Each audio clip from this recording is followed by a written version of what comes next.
So in round two, the red player got the start player token, so they will be going first.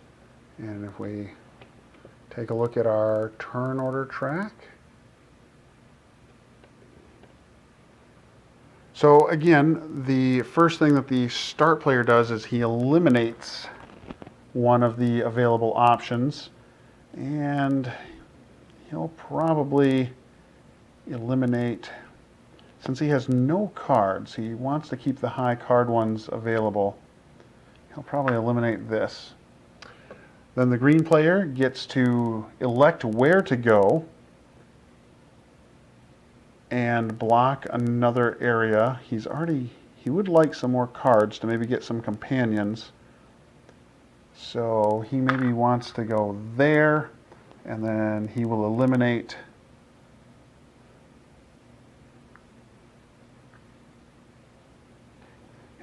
that.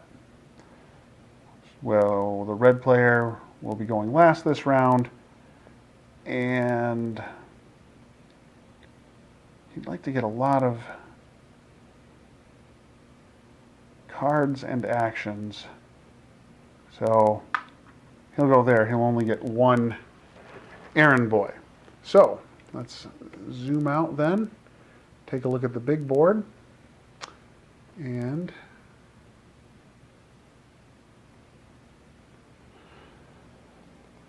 start sending out our errand boys. As soon as you select what order you're going in, you immediately draw your cards. So the green player technically selected first.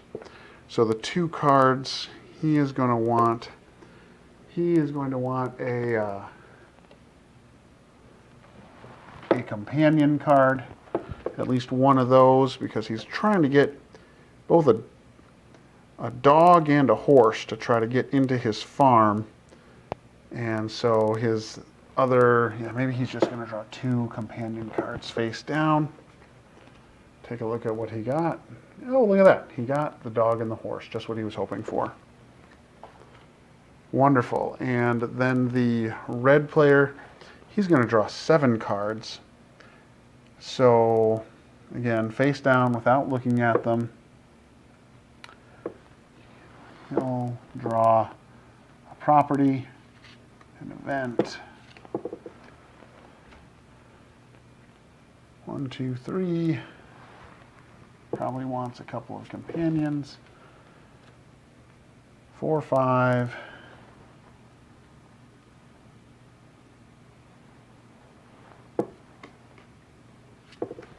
6, 7.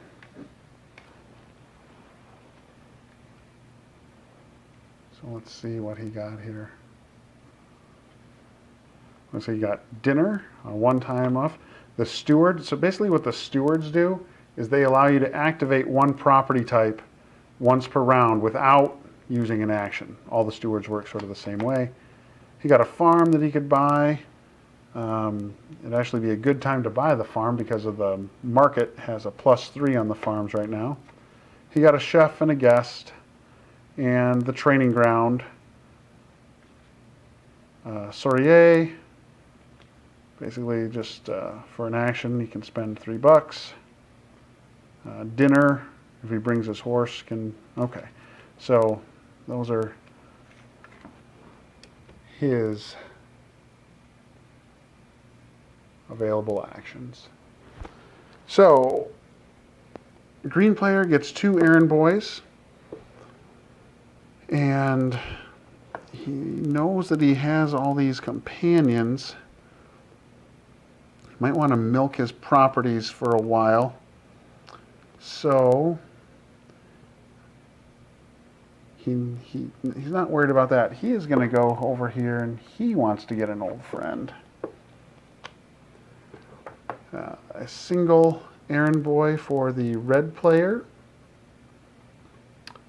And let's just say he's getting a lot of cards, so he's going to go here and get this player board extension. So he'll just add that to the end of his player board. He has one more spot where he can play a card. And we'll take a look at that and just threw it on the end right down there. Next, green player, he is going to place his second errand boy. And he's looking around. Doesn't really want to get another property, but you know, he does have that farm.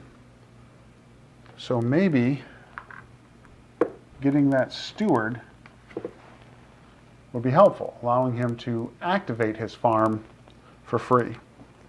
All right, so let's start taking our actions.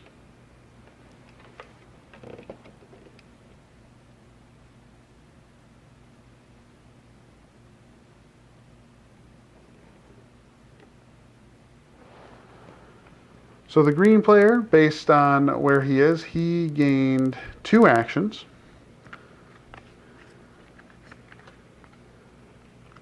He's got a bunch of these guests. And I think his first action is going to be he wants to get in on this old friend business.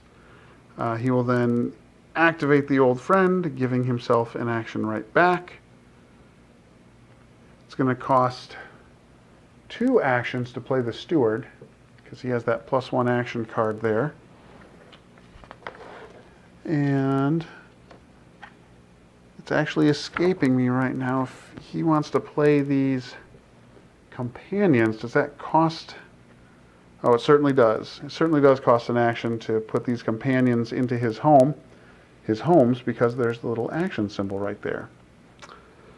So, with his 2 remaining actions, I think he is going to...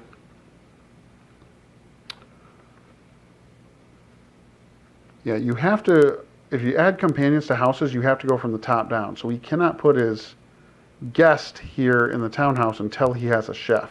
But he does have a dog. So he has this dog card that he will play, costing him 1 action. And you take the little dark brown marker. So now when he activates the farm to maintain it, it'll cost him $4 instead of 2. He could also put the horse on there for his final action. Yeah, why not? He will invest in the future. For his final action, he'll play that horse. The horse is sort of the yellowish tab. Now that farm is set and ready to lose a lot of money. So we'll pass over to the red player. And the red player was able to get 2 actions. Has a lot of cards. But the first thing he'll do is activate his old friend to get a 3rd action. Yeah, let's see. Lots of cards to pick from here.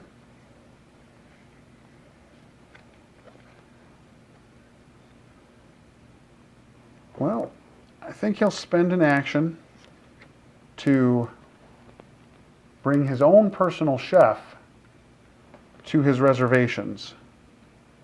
So that costs an action to get that there. And discarding that first chef. 2 actions remaining. Does not have another chef.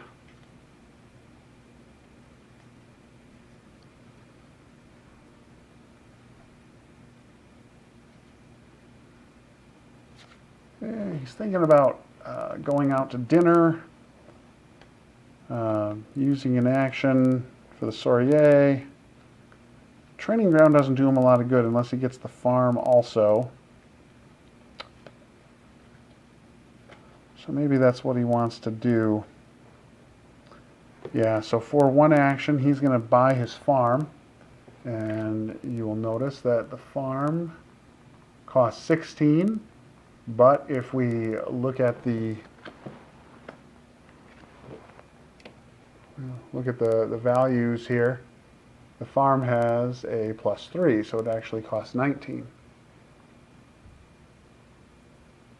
So that'll cost him $19. There's a 50 gone.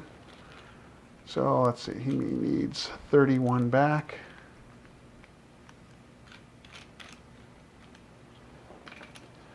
There you go.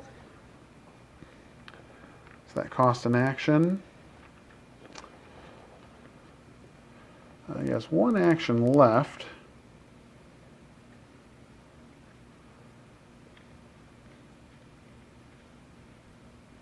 And the last action I think he's going to do is he's going to play this white card, the Sourier, costs an action, basically to go wine tasting, and it'll cost him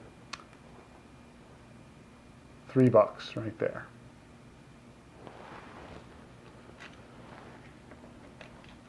So $3 gone. But he can can't activate the farm because the farm costs an action to activate. But he can activate the coachman to pay $2 more, gone. And he can activate his reservation, which instead of only costing him $1, now costs him $2 because he brought his own chef. So for $2, we'll pay a 5 and just get 3 back. Which brings us to the end of round 2. And again, the things you do at the end of the round, you discard down to 2 cards, you depreciate the properties, you reset all the cards you've activated, you clean up the offering board, return all the figures, and then move the round counter. So, no property to depreciate. All these things reset. Looking over here, the townhouse has already depreciated, so it can't depreciate further. Reset there. We'll pick 2 cards. I think he wants to keep these 2 cards to really start next round. He's really going to start working on activating that farm to get his money down quickly. So he's going to get rid of the guest. If we go back over to our red player, he also has a farm. This is interesting. They both have farms. They both have a training ground, and they both have a steward. But the orange player, red player, has this extra space for more cards, so he could actually get all of these out there. And since he doesn't have a horse, he doesn't think that's going to help him, so he'll get rid of this card here. All right, so we'll reset the board and then set up for round 3.